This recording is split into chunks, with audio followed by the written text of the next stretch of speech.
Bonjour à tous et bienvenue au Social Show propulsé par Isata, le rendez-vous des pros du numérique et des médias sociaux où à chaque épisode, un créateur de contenu nous transporte dans ses coulisses pour nous dévoiler tous ses secrets en lien avec la création de contenu de manière stratégique et récurrente. Mon nom est Francis Jeté, j'anime le podcast et je te souhaite bon show!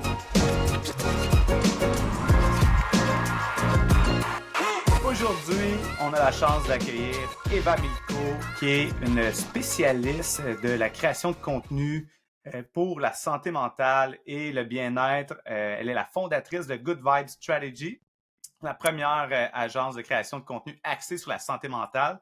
Puis aujourd'hui, on va adresser là, un sujet qui est vraiment intéressant et qui peut être super pertinent pour plein d'entreprises. Comment prendre un sujet complexe et sérieux et le rendre intéressant et accessible. Eva, comment ça va ce matin? Ben écoute, ça va bien, il fait beau, il fait froid mais beau. Alors moi j'ai que le soleil donc je suis contente. Très cool.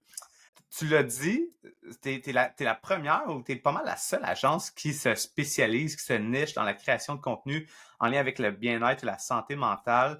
Peux-tu nous raconter un peu comment t'es tombé sur cette niche, cette mission de créer du contenu pour faire rayonner ce sujet hyper important?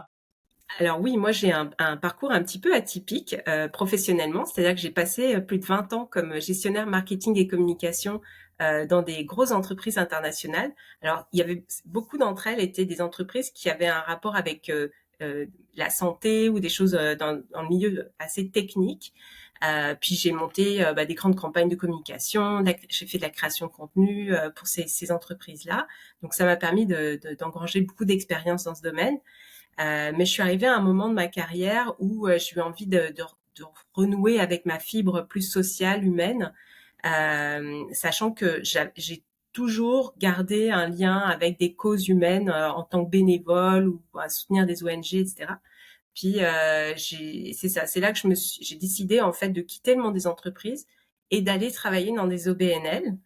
Et puis tout ça, ça m'a amené à croiser la route d'une fondation qui œuvre pour la santé mentale des jeunes, qui s'appelle la Fondation Jeunes en Tête, et en fait qui m'ont embauchée pour créer toute leur stratégie de contenu sur la santé mentale des adolescents. Donc il fallait que je crée des articles, des vidéos, des podcasts, des conférences, des webinaires, toutes sortes d'outils, même des fiches pédagogiques, des guides pour les ados, pour les éducateurs, donc soit des éducateurs dans des organismes, soit des enseignants ou personnel scolaire, et pour les parents des ados.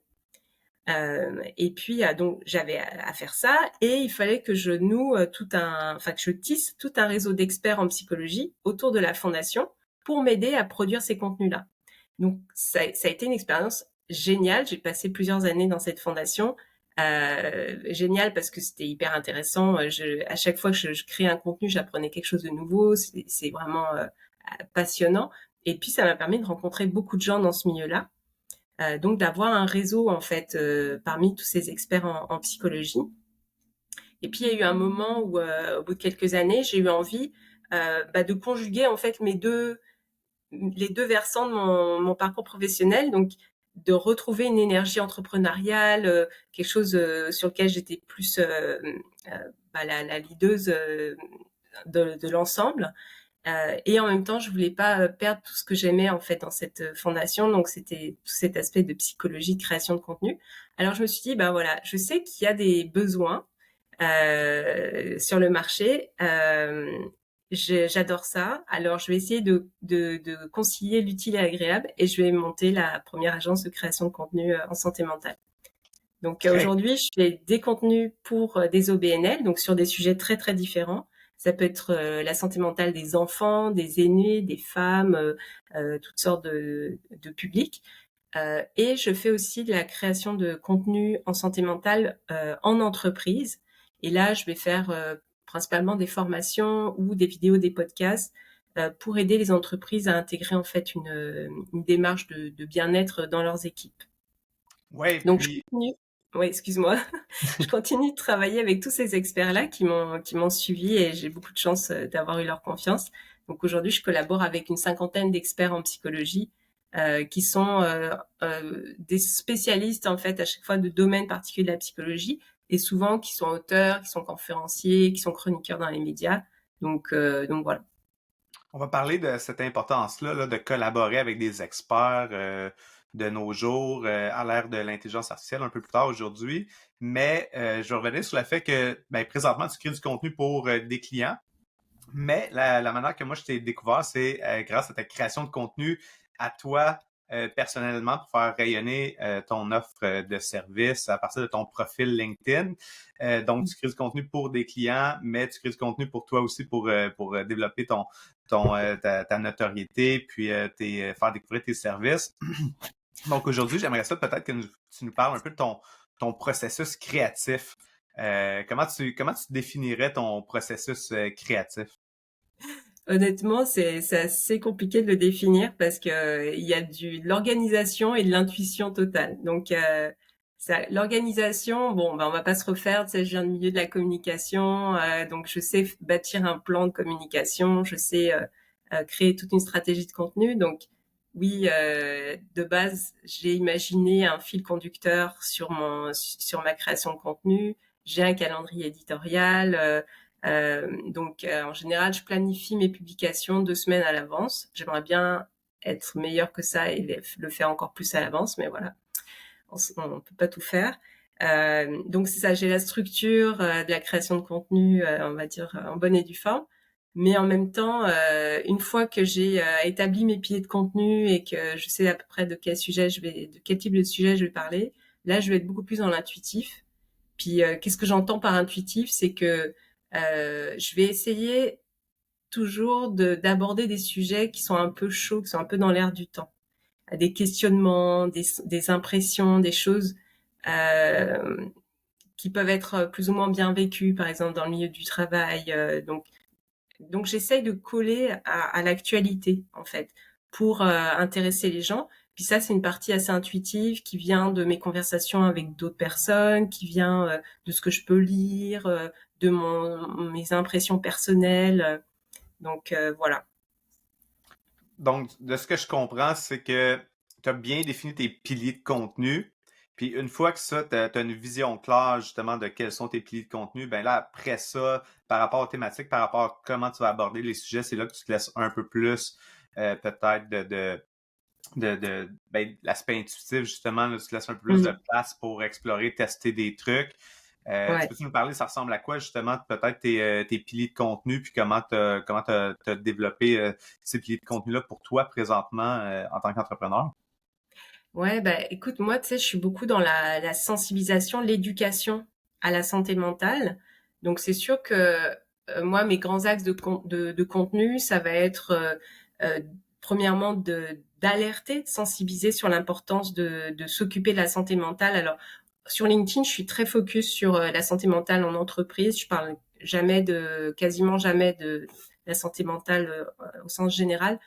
C'est un choix parce que LinkedIn est particulièrement euh, tourné vers cette thématique-là et j'avais fait quelques essais de parler de la santé mentale au sens plus large. Ça avait pas du tout le même retentissement, donc j'ai choisi de prendre cet angle-là.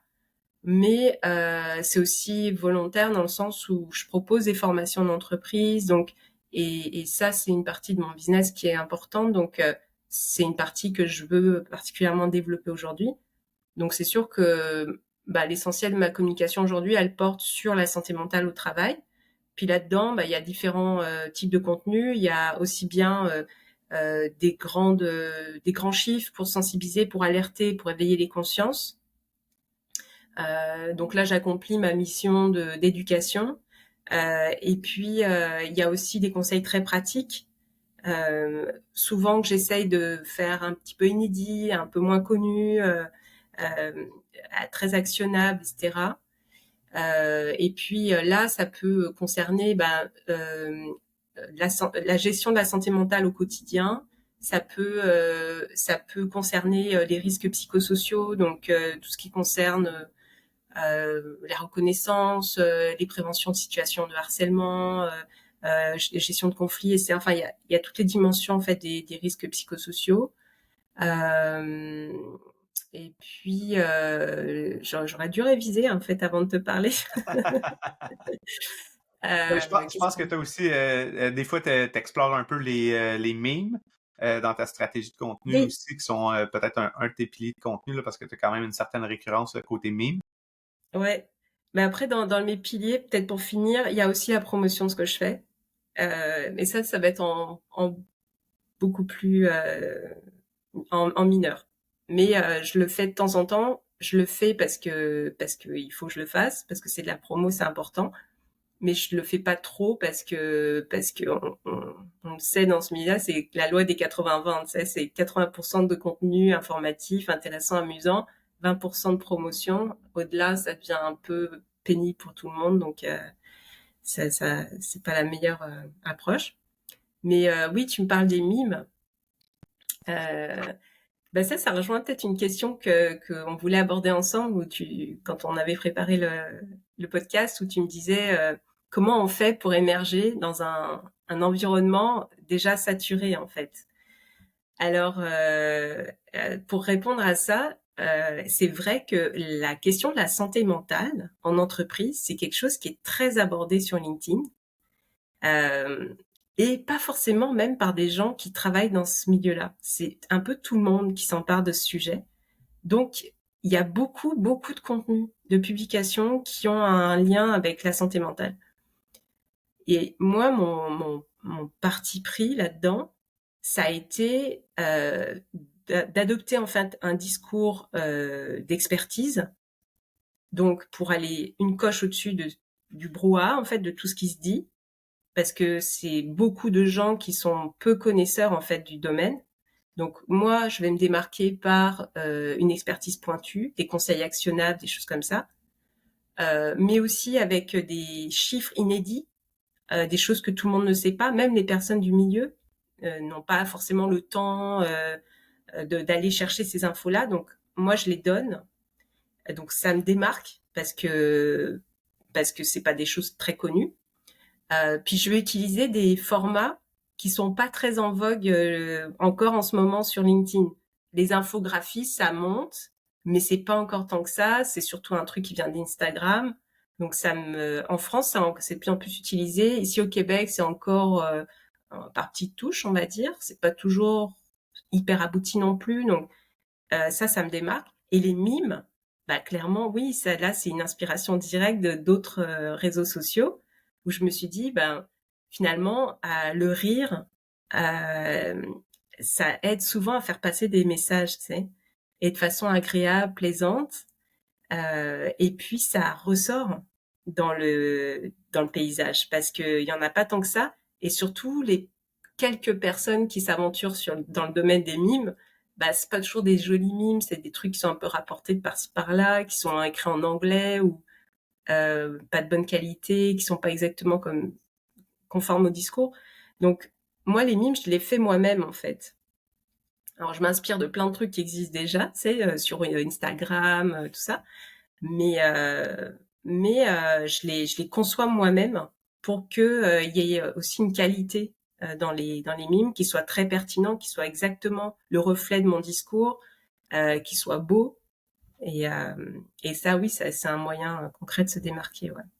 Les memes, c'est facile pour qu'un meme passe à côté, puis Ouais, soit il résonne pas, ou que l'image utilisée et l'angle utilisé ne correspondent pas. Tu sais, il y a vraiment comme différents éléments qui sont clés pour la réussite d'un meme. Est-ce que tu es capable est-ce que tu as mis le doigt dessus un peu, qu'est-ce qui fait qu'un meme va bien fonctionner ou pas? Est-ce ouais. que tu as un peu cette capacité-là de prédire comme les éléments clés que tu as besoin pour que ton meme fonctionne bien? C'est hyper difficile parce que, tu sais, je serais incapable de dire, non, là, ce mime, c'est sûr, il va bien marcher, tu sais. Parce que, tu sais, tu connais les réseaux sociaux, là, c'est complètement inattendu des fois, les réactions, enfin, donc c'est très difficile de savoir à l'avance qu'un truc va fonctionner. Par contre, là où je mettrais un peu de structure dans ce que je fais, c'est que euh, le danger avec le mime, c'est qu'on touche à l'humour. Et l'humour, il faut que ce soit bien dosé. Alors, il faut pas que ce soit vulgaire. Il faut pas que ce soit trop choquant. Il, il faut pas non plus heurter les gens. C'est pas l'objectif là. Donc c'est un art délicat. Et Donc, d'autant plus que toi, tu adresses des sujets délicats. Donc, ouais. euh, comment tu fais justement pour t'assurer que dans ta production de mimes, que tu es capable de quand même passer un message, puis c'est pas de faire un mime pour faire un mime, justement. C'est dans ton processus de création, comment tu le réalises ça concrètement? Ouais, bah écoute, en fait, je vais pas utiliser n'importe quel sujet pour faire un mime. C'est-à-dire qu'en général, je vais prendre un sujet déjà avec une idée ou deux max. Donc déjà des idées simples qu'on peut facilement traduire en mime. Et je vais plutôt choisir des sujets qui sont un petit peu piquants, quoi, qui sont un peu Mm. dans l'air du temps. Tu vois, ça peut être, je sais pas, là j'en ai fait un sur la fin de l'hiver. Bon, c'est pas celui qui a le mieux fonctionné là. Le fait qu'on est en hiver et qu'on en a tous marre de l'hiver et qu'on a tous envie de passer à autre chose. Tu sais, c'est quelque chose d'assez commun à tout le monde, euh, qui peut facilement faire sourire, ça résonne en soi facilement. Enfin, tout le monde peut être touché par ça. J'ai parlé, je crois que mon meilleur mime, c'était celui qui a eu le plus de succès. C'est quand je parlais du retour un peu forcé au travail au nom de la culture d'entreprise. Ça, c'est quelque chose que énormément de gens vivent aujourd'hui parce qu'ils ont des employeurs qui leur expliquent absolument qu'il faut revenir au travail parce que c'est bon pour la culture d'entreprise. On peut comprendre la préoccupation des employeurs de ramener les employés au travail pour la culture, ça peut s'entendre. Sauf que ce qu'on remarque malheureusement, c'est que bah, parfois il y a aucun aménagement en fait de ce temps en présentiel. C'est-à-dire que les gens se retrouvent dans leur cubicule à refaire la même chose que ce qu'ils font à la maison. Puis tu sais, ils voient personne. Enfin je veux dire, c'est donc vécu comme une contrainte. C'est pas vécu comme quelque chose de positif du tout. Et donc ça pose un problème. Et ça, j'ai fait ce mime-là vraiment au cœur du moment où tout le monde vivait un peu ce truc-là et donc c'était assez facile de se moquer de ça en fait. Euh, et donc c'est là que j'ai mis une photo d'un bureau super old school, genre fin années 80, avec personne dedans, avec des vieux PC tout pété, tout ça. Et c'était marqué euh, revenez pour la culture, enfin revenez au travail pour la culture. Je me souviens plus des mots que j'ai utilisés. Et puis après j'avais mis la culture au travail et on voyait le paysage pas terrible du l'intérieur pas terrible de l'entreprise. Donc ça fait mouche parce que je pense que ça correspondait au moment où justement tout le monde avait un peu ça dans la tête, en parlait entre eux, et c'est une idée simple. Et ça vient, et moi c'était parfait parce que ça me permettait aussi de rebondir là-dessus pour parler de ce qu'est la culture d'entreprise, de parler de la notion de bien-être justement, et donc de parler de mes services aussi et de sensibiliser là-dessus. Donc, les mimes, je les fais toujours dans cette optique-là aussi. Ouais, donc, tu sais, si on revient peut-être là, à un élément clé que tu mentionnes, c'est vraiment cette notion-là qu'il faut que ça soit un point qui touche vraiment comme plusieurs personnes, je pense, que ce soit un contenu qui est relatable, donc un contenu dans lequel les gens se reconnaissent, puis de Ouais. trouver justement peut-être un genre de point de douleur ou de vraiment trouver comme quelque chose qui va faire que les gens, ça les touche, tu sais, puis ça les fait réagir. Puis après ça, il y a le petit effet de surprise ou de trouver une petite twist surprenante ou humoristique là, pour rajouter à ça. Moi, ce meme-là, je l'ai vu passer, celui sur la culture au travail. Puis moi, j'en parle souvent de cette notion-là, mais dans la création de contenu pour la marque employeur, tu sais, qu'on parle de Mmh. venez chez nous, on est une famille, ou venez pour la culture. Puis en réalité, la culture d'entreprise, c'est les deux parties que tu as par année, là, celui à Noël et celui d'été. Puis qu'en réalité, tu n'as pas vraiment de culture d'entreprise. Fait que, tu sais, de mieux définir ça, c'est quoi la culture d'entreprise. Fait que moi, c'est drôle, je trouvais tellement que ça rejoignait un sujet que j'aborde souvent, mais dans un autre angle complètement.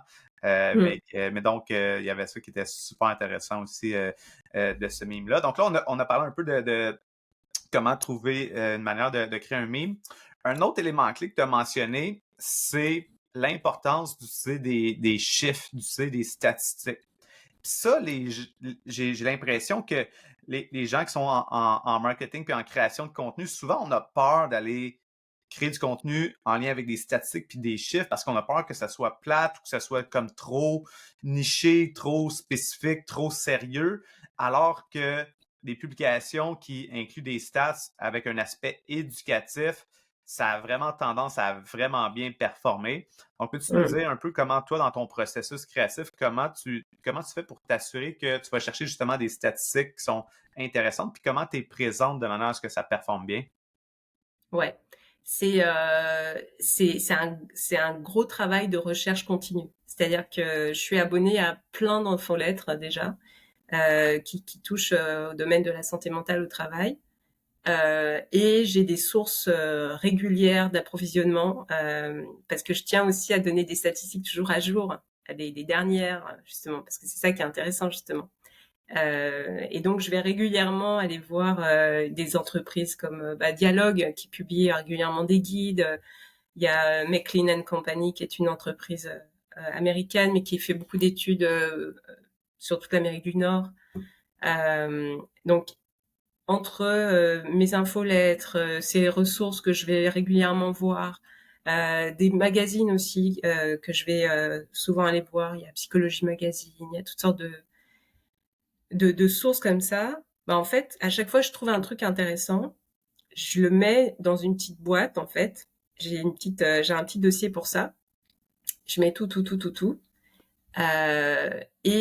Quand arrive le moment où je dois planifier mes contenus, bah, j'ouvre la boîte, je vais aller regarder, je vais aller éplucher tout ça et je vais aller essayer de trouver les meilleurs chiffres. Alors, comment je cherche les meilleurs chiffres? C'est que je vais d'abord chercher des chiffres qui parlent à tout le monde, qui peuvent donc concerner tout le monde, et des chiffres un peu étonnants ou inédits, des trucs auxquels on ne s'attend pas forcément, ou alors qui viennent appuyer une idée nouvelle, par exemple, une nouvelle théorie. Donc, c'est ça, ou un phénomène actuel. Donc, c'est ça, je vais faire tout ce travail d'épluchage, donc c'est un travail qui est quand même assez long. Et en général, ces chiffres ne sont pas tout seuls, il y a aussi des informations qui sont liées à ce chiffre-là. Donc, je vais utiliser en fait les informations qui sont liées à ces chiffres-là pour composer en fait ma publication, sachant que je vais pas que parler des statistiques, parce qu'on est sur LinkedIn et que c'est aussi une plateforme pour se faire connaître ses services. Le danger, ça serait d'être que sur de l'information pure et de pas parler de sa business. Alors, c'est tentant de le faire, mais le problème, c'est que là, tu vas avoir plein d'impressions et de likes et de partages, mais personne va savoir ce que tu fais, là. Hmm. Donc, l'idée, c'est de toujours arriver à dire quelque chose qui va interpeller, donner quelques informations inédites, pertinentes, intéressantes, et revenir à ce qu'on fait pour dire, au fait, moi, je peux vous aider justement par rapport à ça.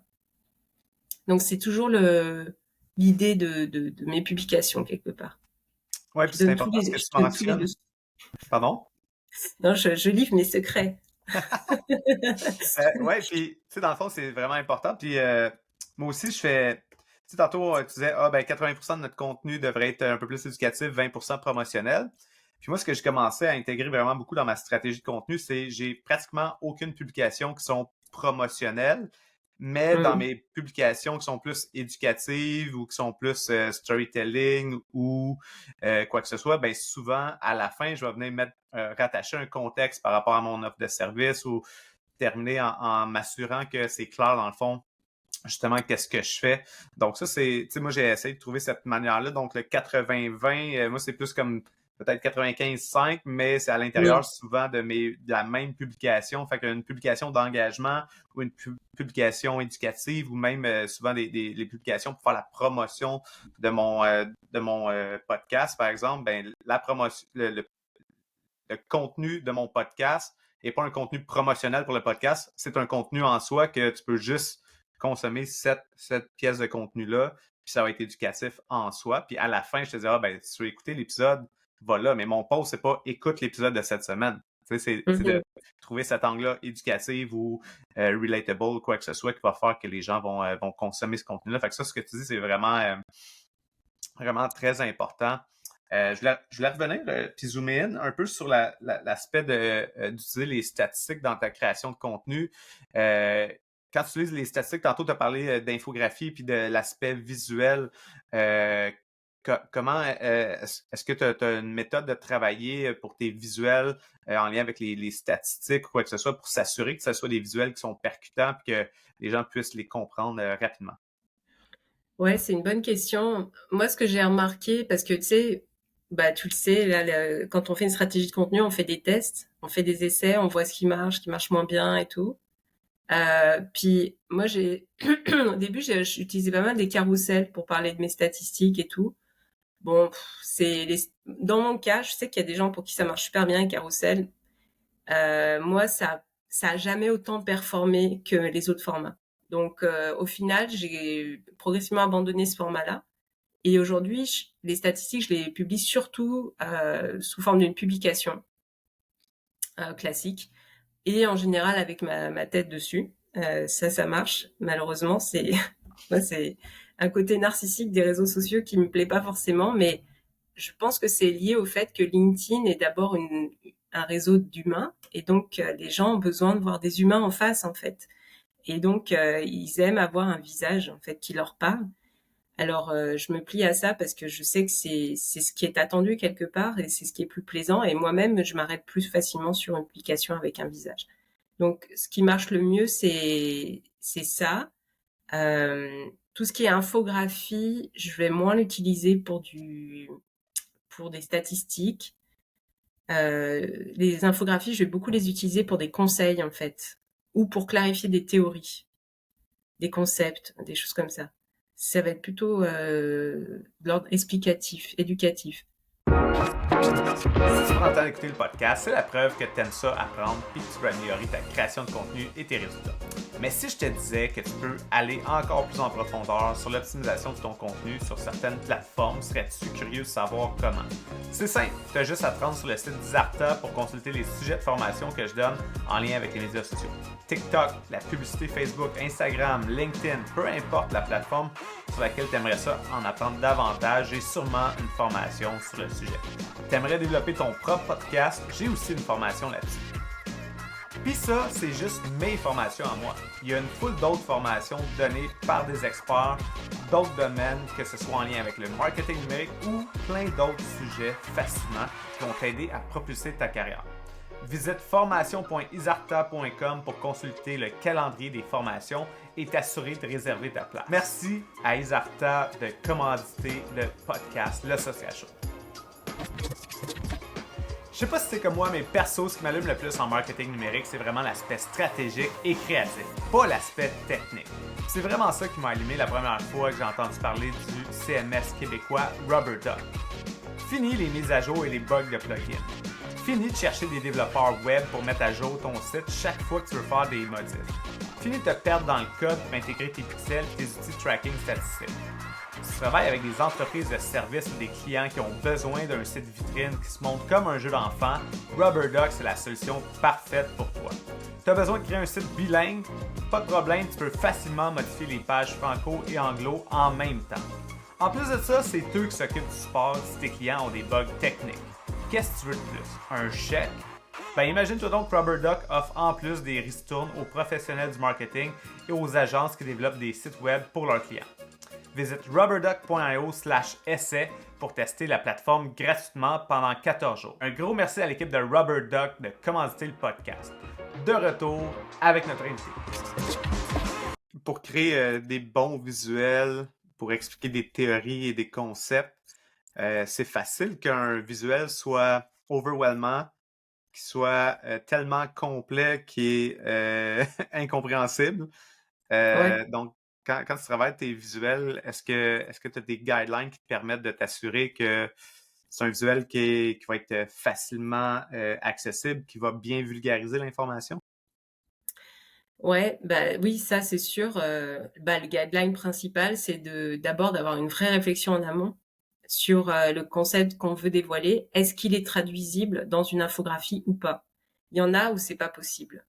Donc, quand c'est pas possible, parce que s'il y a trop de tenants, d'aboutissants dans l'histoire, soit on prend une partie du concept et on met le focus sur cette partie-là parce qu'elle est intéressante et tout ça, soit on y renonce. Parce que le problème, c'est que si on simplifie trop quelque chose qui est trop dense et qui a plein d'informations, de nuances dedans, ça devient quelque chose qui a pas de saveur, qui a pas d'odeur, qui est pas intéressant.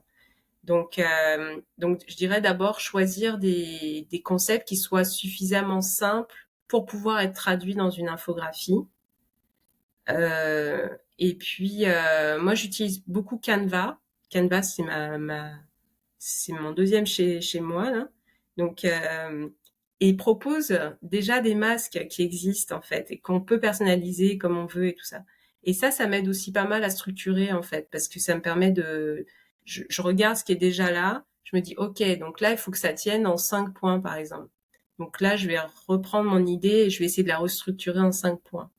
Donc c'est ça, c'est pas mal comme ça que je procède, en fait. Donc, de ce que je comprends, donc présentement, c'est vraiment toi qui produis ces visuels-là là, à 100%. Tu fais pas affaire avec une Ouais. graphiste qui est comme spécialisée dans ce genre de visuels-là ou quoi que ce soit. Non, je fais tout moi-même. Mais oui, ça serait plus simple de le faire. Enfin, plus simple, oui, ça serait plus pratique de le faire par une graphiste. Mais honnêtement, aujourd'hui, dans l'état des choses, je trouve pas que, dans mon cas, sur LinkedIn, ça vaille la peine de faire appel à une graphiste. Parce Hmm. que Canva propose tellement de choses que il y a tellement de possibilités que franchement, ça va. En plus, c'est très personnalisable, donc on peut le mettre à ses couleurs, on peut rajouter des graphismes, on peut faire ce qu'on veut. Donc moi, en l'état des choses, ça me convient. Après, je peux comprendre qu'une entreprise qui a d'autres ambitions, qui veut faire d'autres choses, et ça puisse investir dans le travail d'un graphiste, ça, c'est aussi très important. Mais moi, là, à mon niveau, non. Là, ça va. Ce que j'ai remarqué aussi, c'est qu'il y a certains, je suis plusieurs comptes sur Instagram qui sont souvent un concept inspirationnel ou un concept un peu plus éducatif, mais qui sont reflétés de manière visuelle, de manière ultra créative. Puis moi, je suis vraiment beaucoup de comptes Instagram qui ont ce genre de contenu-là. Puis je trouve que c'est des contenus qu'on voit pas tant que ça. Puis ça, c'est le genre de contenu que moi j'aimerais créer, mais on dirait que Mm. j'ai pas encore dédié de temps à ça. Puis je veux pas tout simplement copier qu'est-ce qui se fait. Donc, de prendre le temps de réfléchir à un concept, de comment on le met en image, quoi que ce soit. Je trouve que c'est quand même un défi, un challenge. Puis même pour mes documents de formation, comment transmettre des connaissances, puis comment le faire de manière visuelle pour que rapidement on comprenne. Je trouve que c'est un art, puis c'est quelque chose qui est extrêmement difficile. Ouais, Donc, c'est difficile, mais je suis d'accord avec toi. Instagram, c'est une vraie source d'inspiration. Moi, clairement, c'est ma première source d'inspiration, là. Si on veut aller chercher des choses un peu innovantes, faut aller sur Instagram, clairement. Euh, mais après, mais après, il y a du contenu qui est vraiment très Instagram, que moi j'ai essayé sur LinkedIn, ça marche pas. Par exemple, sur Instagram, ça se fait beaucoup de faire des carousels avec du texte, tu sais, du texte un peu inspirationnel ou des informations et tout. Moi, ça a pas du tout fonctionné dans mon cas. Après, ça peut peut-être fonctionner chez d'autres, mais moi, dans mon cas, ça a pas fonctionné. Mais par contre, l'idée des graphismes, du côté visuel d'une idée, enfin, représenter une idée ou une théorie de façon visuelle comme ça, ouais, clairement, Instagram m'inspire vraiment beaucoup. ouais, moi, les carousels écrits ont tendance à quand même bien performer. Puis j'en vois beaucoup dans mon fil d'actualité aussi. Là. Fait que tu sais, c'est pour ça Ouais, qu'à un moment donné, il faut tester nos contenus. Puis comme tu le c'est mentionnais, ça. tester, voir qu'est-ce qui fonctionne bien pour nous, puis qu'est-ce qui fonctionne moins bien. Parlant de ça, on, on- dans l'aspect de créer un contenu qui est quand même justement sérieux ou complexe, euh, comment tu fais pour t'assurer que ce contenu-là, il est assez bien vulgarisé ou qu'il est présenté d'une manière à ce que ça puisse résonner puis que ça soit pas comme trop lourd, que les gens veulent juste comme passer par-dessus au final. Donc, on a parlé de l'aspect un peu plus humoristique, l'aspect d'aller chercher des stats surprenantes, des stats innovantes, quoi que ce soit. Est-ce que tu as d'autres éléments clés qui te permettent de dire, bon, mais ce contenu-là, c'est sérieux, c'est complexe, mais comment je fais pour m'assurer qu'il résonne et qu'il va intéresser les gens? Bah, tu sais, moi, j'ai vu des publications là pour des clients, j'ai fait des benchmarks sur LinkedIn pour eux.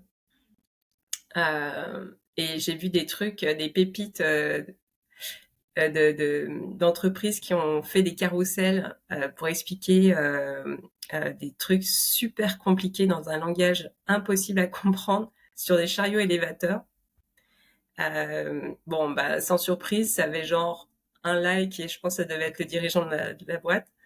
Donc, oui, c'est important de faire attention à qui on s'adresse parce que malheureusement, quand on est une entreprise et qu'on évolue dans un milieu très technique, très pointu, avec beaucoup de jargon, moi, ça, c'est vraiment ça ma valeur ajoutée, c'est que je vais prendre la parole des experts, donc des psychologues qui ont une expertise scientifique, et la psychologie est une science, avec énormément de mots particuliers, complexes, etc. Et je vais le traduire en langage de monsieur ou madame tout le monde. Donc, et ça, c'est vraiment une clé importante dans la communication sur LinkedIn et sur tous les réseaux sociaux, c'est d'arriver à traduire dans un langage compréhensible, tout en restant fidèle à l'essence de ce qui doit être dit, des concepts. Donc, ça rejoint un peu ce que je te disais tantôt, c'est que quand tu tombes sur des idées qui sont hyper compliquées, avec plein de tiroirs dans tous les sens et tout ça, le mieux, c'est pas de prendre tout le truc, parce que t'auras jamais assez de temps pour faire ça et personne va lire, mais plutôt d'aller chercher un angle, une partie. Et pourquoi pas, ça peut te faire 4 ou 5 publications, hein, rien que de parler du truc. Donc, aller chercher un angle qui intéresse à peu près tout le monde, qui peut toucher tout le monde, et utiliser un langage qui soit abordable. Puis après, t'as le storytelling qui aide beaucoup. Euh, et donc, c'est sûr que d'aller raconter, expliquer des concepts à travers des histoires vécues, euh, tout ça, ça aide beaucoup. Puis après, tu as des petites techniques sur LinkedIn qu'on connaît. Où, tu sais, dans la petite fenêtre de visualisation, c'est bien de mettre une accroche un peu forte. Ensuite, donc, tu sais, tu as des choses comme ça qui font que ça va retenir l'attention et que les gens vont avoir envie d'aller plus loin. Mais si tu veux qu'ils lisent tout ton truc, bah oui, ça veut dire qu'il faut vulgariser, faut se mettre à la place des gens qui nous lisent. Mais je Et pense moi, que c'est le guideline pour moi, c'est de toujours me dire, est-ce que quelqu'un va prendre du plaisir, va être intéressé par ce que je dis? Est-ce qu'il va apprendre quelque chose? Est-ce qu'il va passer un bon moment à lire ce que je lis? Et est-ce que le fait de parler de mes services à un moment donné va être quelque chose de naturel et d'agréable et de pertinent? C'est toujours, faut faire preuve d'empathie en fait. Faut toujours essayer et de pas raisonner à travers soi, parce que c'est ça le danger, c'est que quand on évolue dans des milieux très techniques, on est habitué à tout ce discours, à ce langage, et on peut croire que les gens auxquels on s'adresse ont le même niveau de connaissance. Et même si moi je m'adresse beaucoup à des RH, des personnes qui sont dans ce domaine-là et qui ont donc déjà souvent des connaissances en psychologie au travail, un petit peu et tout ça, ce ne sont pas des ultra spécialistes, ce ne sont pas des psychologues. Donc, même des personnes qui gravitent déjà un peu dans ce milieu-là, il faut faire attention à sa manière de s'exprimer pour les toucher, parce que même dans cette population-là, il y a des niveaux très très différents de connaissances en fait. ouais, ouais. Puis moi, j'aime beaucoup. Tu as parlé d'empathie, ça, c'est une thématique sur laquelle je reviens toujours aussi. Donc, se mettre à la place de la personne à qui on s'adresse pour comprendre justement qu'est-ce qui va l'intéresser, puis l'angle à prendre. Fait que ça, je pense que c'est vraiment quelque chose d'important à bien maîtriser. Puis après ça, tu as dit d'aller segmenter l'information pour aller chercher un élément clé. Ça, je pense que ce soit un sujet complexe ou des sujets un peu plus larges, je pense que c'est ça la clé, hein, c'est de trouver Ouais. comme un élément vraiment précis à partir duquel bâtir notre contenu, notre pièce de contenu pour que on ait une idée vraiment claire, puis qu'on n'ait pas comme 4-5 points à adresser, puis que là, on s'en va un peu partout, puis que là, la personne de l'autre côté, ben, pour elle, justement, pour nous, c'est clair, mais elle, la personne, quand elle va lire ça, ça sera pas clair parce qu'il y a comme trop d'éléments. Donc, de simplifier au maximum le message, je pense que c'est quelque chose qui est extrêmement important. Ouais. Oui, oui, puis c'est ça. Jamais penser que les personnes vont comprendre les sous-entendus, euh, parce que nos sous-entendus sont pas forcément les leurs. Et donc, prendre toujours la peine d'expliciter ce qu'on dit, en fait. De vraiment, je dis expliciter dans le sens d'aller expliquer en profondeur l'idée qu'on a développée, plutôt que de survoler 4 ou 5 idées, comme tu disais. Hmm. Tantôt, tu mentionnais que tu collabores beaucoup avec des experts dans le cadre de ton travail. Euh, on, on est à une heure où est-ce que la création de contenu avec l'intelligence artificielle prend de plus en plus de place. On sait que l'intelligence artificielle remplacera pas personne là, en termes de création de contenu. Ça peut nous aider à faciliter, à brainstormer, à restructurer des textes, quoi que ce soit. Mais côté qualité de l'information, ben ça nous donne l'information la plus moyenne qu'il n'y a pas, hein, parce que c'est un modèle statistique, là, l'intelligence artificielle de Ouais. rédaction. Donc, ça te donne vraiment juste une publication moyenne. Donc, c'est là que toute la notion de créer du contenu avec des experts vient vraiment nous aider à développer du contenu qui est vraiment unique et à haute valeur ajoutée. Donc, peux-tu nous parler comme de cette notion-là, de concrètement, là, comment tu travailles au quotidien pour aller trouver ces experts-là, puis aller chercher l'information, puis après ça, la retravailler? Ouais. Bah, en fait, il y a un peu deux cas. Il y a des cas où je vais aborder des sujets quand même assez, comment dire, euh, assez larges. Et donc, moi-même, je vais maîtriser, parce que ça fait quand même quelques années que je travaille dans ce domaine-là, donc je sais où aller chercher l'information, je le connais, enfin, donc je vais faire les choses par moi-même. Par contre, je vais toujours faire relire ce que j'écris par un psy ou un expert en psychologie pour m'assurer, parce que le problème avec la psychologie, enfin, et c'est très bien d'ailleurs, c'est pas un problème, mais la difficulté quand tu es créateur de contenu, c'est que c'est bourré de nuances. Il y a jamais une idée simple. C'est jamais comme ça. C'est exactement le contraire de ce que je viens de faire. C'est jamais simple. Donc, il y a des milliards de nuances à apporter. Chaque mot est important. C'est parce que en face, il y a des gens chez qui ça peut résonner d'une certaine façon, ça peut entraîner des conséquences chez eux. Donc, la psychologie, c'est vraiment à prendre avec des pincettes constamment. Faut faire très attention à tout ce qu'on dit. La connaissance pure ne suffit pas. Le discours est hyper important. Donc, c'est sûr que je vais faire relire ce que j'écris toujours, ou ce que je dis en conférence, ou j'ai toujours une personne qui vient valider ce que j'écris. Euh, Parfois, il y a des sujets que je maîtrise moins, ou qui sont vraiment sur une expertise particulière et tout ça. Et là, je vais aller chercher un expert, soit dans mon réseau, soit je vais enrichir mon réseau. Aujourd'hui, j'ai une 50aine d'experts, mais donc ils couvrent quand même pas mal de sujets, mais ça m'arrive quand même de tomber sur des sujets qui sont encore en dehors de ce scope-là.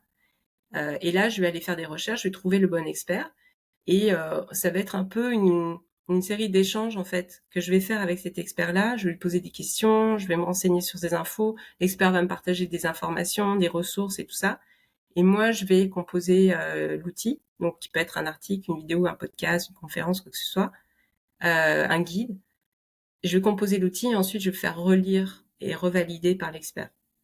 Donc cette démarche-là, c'est vraiment dans l'ADN de ce que je fais, de mon entreprise, et c'est ce qui, j'espère, va complètement me démarquer de d'autres initiatives qui peuvent se faire. Il y a des gens qui font du bon travail, mais il y a aussi des gens qui ne prennent pas forcément la mesure de l'impact que les mots en psychologie peuvent avoir, ou une conférence ou une formation, etc. Et malheureusement, il arrive que bah, des fois, ça fasse du mal aux gens et que ça les aide pas, et au contraire. Donc, et puis il y a beaucoup de gens qui s'emparent de ce sujet-là, qui le mélangent avec des idées de développement personnel. La psychologie, le développement personnel, ça n'a rien à voir, par exemple. Euh, donc, il y a beaucoup de confusion, beaucoup de choses qui se disent comme ça, donc beaucoup d'inexactitudes. Et tout ça, ça peut avoir des effets négatifs à un moment donné sur des personnes vulnérables. Donc c'est très très important d'avoir cette éthique et cette rigueur en fait scientifique, parce qu'on parle de science en fait. Et ça, les gens parfois ne le savent pas, que la psychologie n'est pas un point de vue, c'est une science mesurée, etc. Alors voilà, moi ça c'est tout ma démarche, et c'est ce qui aussi me permet d'avoir des discours qui sont pas forcément dans les plus connus, qui peuvent être un peu même à rebours de certaines idées reçues, qui vont apporter quelque chose de nouveau justement à certains concepts, c'est de pouvoir travailler avec ces experts-là. Ouais, on le sait que dans le fond, certaines, dans une stratégie de contenu, adresser des clichés, adresser des fausses croyances, adresser des idées préconçues, ça peut être une bonne manière de créer du contenu qui justement va surprendre un peu, va amener peut-être un peu de polarisation sur certains sujets. La polarisation, par contre, ça peut être dangereux par rapport à notre positionnement. Ouais. Comment tu fais pour comme naviguer ces eaux? Alors, bah, l'essence même de la psychologie, c'est justement, elle doit jamais être polarisante, en fait. Donc, il n'y a pas d'affirmation définitive, en aucun cas. Au contraire, on laisse toujours la porte ouverte. On met de la nuance, on dit pas, on dit jamais aux gens, c'est comme ça, et toi, tu seras comme ça, et ce sera ça ta destinée. Jamais, jamais, jamais. Donc, ça fait que moi, cette façon aussi de s'exprimer en psychologie, je l'ai intégrée même dans ma création de contenu même, tu vois, sur LinkedIn. Quand j'aborde des sujets de santé mentale, je vais jamais, et j'espère ne jamais le faire, j'espère que je vais jamais me piéger un jour, parce que ça peut toujours arriver d'avoir un raté, mais j'espère que jamais je ne le ferai, et je n'aspire pas à le faire. De créer de créer un débat, d'avoir des discours polarisants sur un sujet, parce que c'est le contraire de la psychologie, en fait. Hmm. Donc ça fait que mes publications, je soulève des points méconnus, j'amène des idées nouvelles, j'éveille les consciences, mais c'est jamais un discours unilatéral, c'est jamais l'un contre l'autre, c'est plutôt un appel à la réflexion, c'est plutôt un exposé justement de la complexité des choses. Donc, et ça, c'est disruptif. Tu Ouais. vois, ça peut apporter. Là, hier, j'ai parlé, par exemple, de la responsabilité partagée de la santé mentale dans les organisations. Ça fait un gros sujet comme ça, là. Mais j'ai fait un schéma où j'ai schématisé la répartition de la responsabilité de la santé mentale. Et ça a fonctionné. Les gens ont beaucoup réagi à ça. Il y a eu beaucoup de partages, de commentaires, de likes et tout. Parce que c'est pas un discours qu'on entend beaucoup, en fait. Tu sais, soit on dit oui, les dirigeants d'entreprise, il faut qu'ils s'occupent de la santé mentale de leurs employés, c'est très comme ça, finger pointing, machin. Mhm. Ou alors c'est des employés, ah mais ça c'est leur affaire, c'est individuel, c'est leur histoire à eux, ça n'a rien à faire dans l'entreprise. Mais cette idée que non, en fait, c'est une problématique globale et que elle peut être gérée à tous les niveaux d'une organisation et que c'est vraiment la façon la plus intéressante de le faire, clairement. Bah ça, en fait, c'est assez disruptif. C'est pas si courant que ça. Ouais. Donc j'apporte une idée qui est un peu à contre-courant, mais en même temps qui n'est pas contre quelqu'un, qui est pas polarisante, qui est pas, tu vois. Qui vient Donc nuancer justement les c'est deux ça, points de vue. Très exactement. intéressant. Dernière question avant qu'on rentre dans les questions éclairs. Vu que tu es une experte en santé mentale, on sait que la création de contenu, c'est très éprouvant. Ça nous crée de l'anxiété de performance, de l'anxiété de créer, de produire. Aurais-tu un conseil pour les gens qui nous écoutent, qui créent du contenu au quotidien puis qui auraient besoin peut-être de se faire dire un petit conseil? Ouais, écoute, je pense que il y a une barrière très forte dans l'esprit de beaucoup de gens et que je connais parce que moi je l'ai eu aussi. C'est de se mettre en avant et notamment de mettre des photos de soi en avant sur LinkedIn. Il y a beaucoup de gens qui ont peur de ça, qui ont peur de prendre la parole. Je le comprends totalement pour l'immense majorité des gens, parce que quand on communique sur LinkedIn, c'est nominatif, donc son employeur, ses collègues, tous les gens qu'on connaît savent ce qu'on fait. Donc ça peut potentiellement avoir des conséquences pas forcément très positives sur soi. Donc je comprends absolument le fait qu'il y ait des gens qui hésitent à communiquer sur LinkedIn de façon régulière, à se mettre en avant. Il y a vraiment des raisons pour ça. Je dirais que là où c'est beaucoup plus facile de le faire, c'est quand on est travailleur autonome ou chef d'entreprise, parce que là, pour le coup, ben, on maîtrise ce qu'on fait et on n'a pas tant de possibilités de revers. La crainte, par contre, c'est que de tomber à côté et de pas avoir une bonne image auprès de ses clients. Alors moi, comment j'ai procédé, c'est que je me suis dit, j'ai procédé dans une logique d'utilité. C'est utile de mettre ma photo parce que c'est un réseau social et donc ça veut dire que les gens attendent d'avoir un visage en face d'eux. Donc c'est ça. Plutôt que de dire je suis dans un délire narcissique, je vais mettre en avant qui me correspondait pas. Ouais. Donc procéder dans une logique d'utilité, c'est utile de faire ça parce qu'il y a une raison de le faire. Et puis, moi, je sais que beaucoup m'appuyer sur la connaissance scientifique, sur m'a aidé à me sentir légitime de parler. Euh, J'aurais eu beaucoup plus de difficultés à prendre la parole pour exprimer une opinion personnelle ou parce que là, c'est beaucoup plus contestable, tu vois, c'est plus dangereux. Mais quand tu affirmes des choses qui viennent de gens plus intelligents que toi, et que tu sais que c'est fiable et tout ça, c'est quand même moins risqué, tu sais. Enfin, je veux dire, donc, euh, donc voilà. Moi, ça a été pas mal là-dessus. Je me suis reposée dans une idée d'utilité, d'efficacité et de pertinence en me reposant sur des connaissances externes. Et ça m'a permis de progressivement prendre cette confiance pour m'exprimer après. Donc, ça- C'est vraiment bien. Puis, tu sais, c'est important ce que tu mentionnes parce qu'effectivement, il y a beaucoup de gens qui osent pas publier sur les médias sociaux parce qu'ils ont l'impression que publier sur les médias sociaux, ça veut dire raconter son histoire ou donner son opinion sur tout et rien. Mais quand on se repose sur soit notre expertise, soit euh, des, euh, des études de cas ou des statistiques euh, dans notre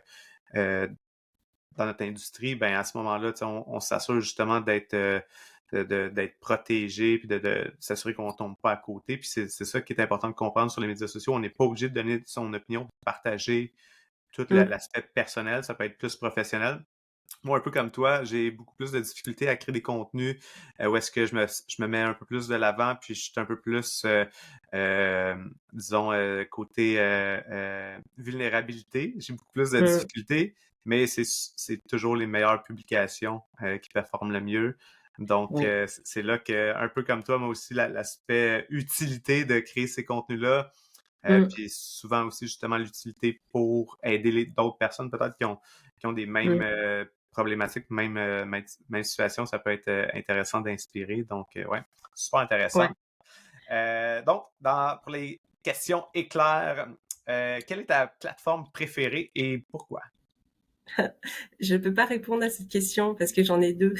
Donc, ça dépend pourquoi. C'est-à-dire que pour tout ce qui est professionnel, clairement LinkedIn à 100% là, parce que pour plein de raisons, c'est nominatif, donc les gens sont engagés et les discours sont respectueux, les dialogues sont, enfin, je veux dire, c'est vraiment une belle plateforme et il y a un potentiel de développement qui est encore énorme.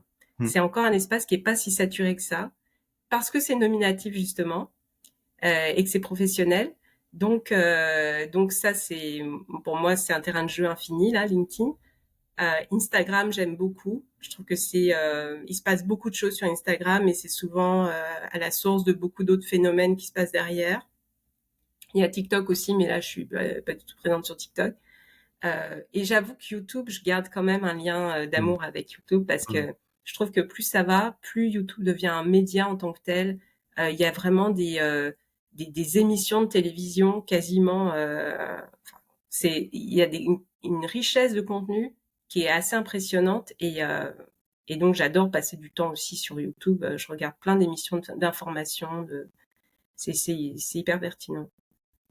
Quel serait l'outil ou l'application essentielle à ton quotidien pour la création de contenu? Canva. Canva. Est-ce que tu as un ou une créatrice de contenu préférée? Je dirais, à titre personnel, j'aime beaucoup Danae Mercer. Je sais pas si je prononce bien son nom par contre. parce qu'elle est américaine, qui est une influenceuse que j'adore. Elle est journaliste et photographe de mode et lifestyle. Et elle parcourt le monde. Donc là, on est en plein cliché Instagram. Sauf que ce qui est super, c'est que c'est une militante pour l'acceptation du corps, etc. Et donc, elle montre tous les trucs de photographe pour embellir artificiellement un corps, les poses, les angles, tous ces trucs d'outils en fait de photographe qu'elle utilise. Et donc elle montre avec son propre corps qui elle a un très joli corps mais qui est quand même un corps humain donc avec des imperfections et tout ça. Donc elle montre beaucoup ses imperfections et elle s'amuse beaucoup à montrer justement le avant après etc. Et donc, elle milite énormément là-dessus. Elle a un discours qui est très bienveillant, qui est très doux. Je sais elle est l'ambassadrice de pas mal d'organisations qui offrent justement dans la lutte contre les troubles alimentaires et tout ça. Donc, elle, je la trouve vraiment inspirante. Ouais. Très cool. Eva, merci vraiment beaucoup pour cette belle discussion sur bien-être, santé mentale et les sujets sérieux. Ça a été un plaisir. Ben, merci à toi, Francis. Merci d'avoir pris le temps d'écouter l'épisode au complet. J'espère que tu as appris plein de choses. Si oui, n'hésite pas à partager avec un ami ou un collègue qui est dans l'industrie de la création de contenu, des médias sociaux, des coms, du marketing. Et un merci particulier à Isarta, toute la belle équipe de Isarta qui propulse le podcast, mais avec qui aussi j'offre plein de formations. Tu vas en savoir plus sur toutes les formations que j'offre en lien avec les médias sociaux, la création de contenu, la publicité en ligne. N'hésite pas à aller visiter le site web isarta.ca. Une autre chose qui pourrait t'aider, c'est de découvrir toutes les manières que je peux t'accompagner. Donc, j'offre l'accompagnement personnalisé, du coaching, des consultations éclairs et finalement, je t'invite à visiter mon site web pour en savoir un peu plus sur la machine à contenu, qui est un outil que j'ai développé pour t'aider avec ta création de contenu de manière stratégique, planifiée, structurée. Dans la machine à contenu, tu as une boîte à idées, tu as une section pour t'inspirer, tu as une section pour planifier ton calendrier de contenu, des listes de best practices pour chacun des formats de contenu. Va voir la machine à contenu sur mon site web francisjeté.ca. Je ne retiens pas plus longtemps. Merci beaucoup, puis on se dit au prochain épisode.